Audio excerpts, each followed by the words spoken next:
See on väike linn Ukrainas Dnipro piirkonnas. 13. juunil viskas Venemaa kohaliku turu peale 12 juhitavat pommi.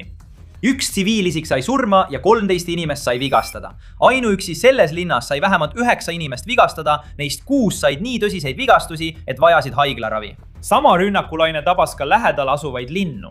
Venemaa kasutas selles rünnakus nõukogudeaegset juhitamata pommi, mis varem toetus ainult gravitatsioonile.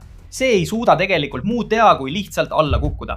Venemaa lisas sellele lihtsalt kokkupandavad tiivad ja satelliitjuhtimiskomplekti, muutes aastakümneid vana lõhkekeha suhteliselt odavaks täppisrelvaks.